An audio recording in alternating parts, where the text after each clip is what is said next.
अकबर की सेना को आगे आने देंगे, आसफ खां की सेना को आगे आने देंगे। एक इलाका है नरई नाला, दो तरफ नर्मदा नदी और गौर नदी है, चारों ओर जंगल और पहाड़ हैं, रास्ता पथरीला है, सीधा साधा नहीं है।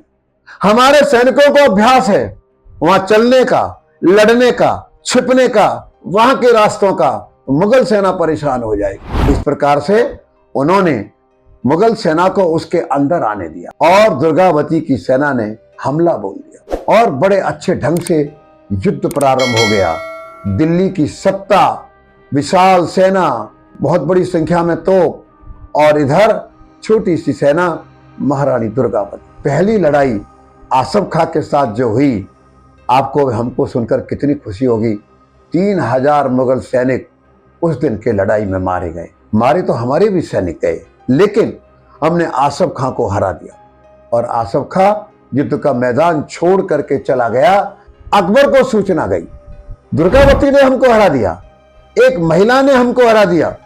नहीं, हार नहीं मानेंगे। फिर उससे भी बड़ी सेना लेकर के और फिर हमला बोला गया। फिर लड़ाई प्रारंभ हुई। महारानी दुर्गावती अपने सेनापति मान सिंह के साथ, आधार सिंह के साथ, अपने और साथियों के साथ, पुत्र केवल 15 साल का वीर नारायण, लेकिन अच्छा लड़ाका, अपने बेटे को साथ लेकर के और लड़ाई युद्ध प्रारंभ हुआ।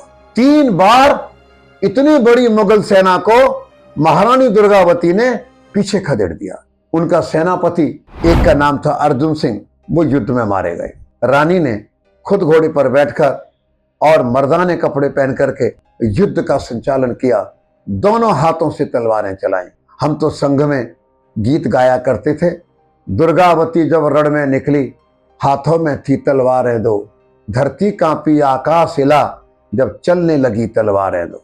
और किस तरह युद्ध किया, फिर बिफर गई जैसे शेरनी थी, फिर बिफर गई जैसे शेरनी थी, आंखों से अंगार निकलते थे, उस तरफ ही हाहाकार मचा, जिस तरफ चली तलवारें दो। पर भाइयों, इतनी बड़ी मुगल सेना, दुर्गावती को घेर लिया गया, उनका बेटा घायल हो गया। दुर्गावती ने तुरंत अपने बेटे को एक सुरक्षित स्थान पर पहुंचाया और अपने साथियों के साथ पूरी ताकत के साथ, मरने से पहले जितना दुश्मन को मार दें उतना काम कर लिया जाए। युद्ध चल रहा था, घायल हो चुकी थी। एक तीर आता है दुश्मन का, गर्दन में आकर लगता है, तुरंत तीर को खींच करके बाहर फेंक देती है। फिर एक तीर आकर के और एक लगता है उनके माथे के पास, जो आंख को नुकसान पहुंचा जाता है। और ऐसे ही तीसरा तीर आता है, रानी घायल होकर के गिर जाती।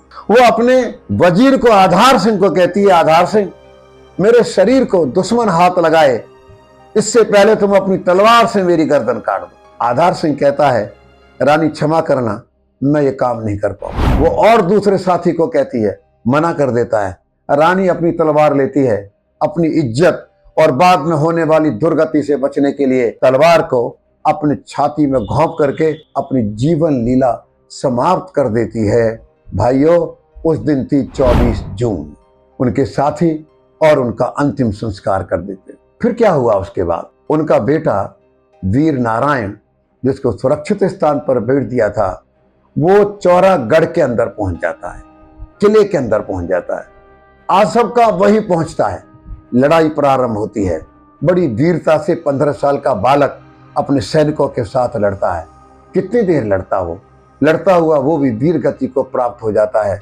उनके साथी भी मारे जाते हैं और उस किले में जितनी माताएं बहनें हैं वो सब अग्नि प्रज्वलित करके जौहर की ज्वाला में प्रवेश कर जाते। कुछ समय वहां पर मुगलों का राज स्थापित हो जाता है। रानी दुर्गावती का देवर, जिसका नाम चंद्रशाह था, अकबर उससे बातचीत चलाकर, तुम हमारी अधीनता स्वीकार कर लो, यहीं का राजा बना करके जाए।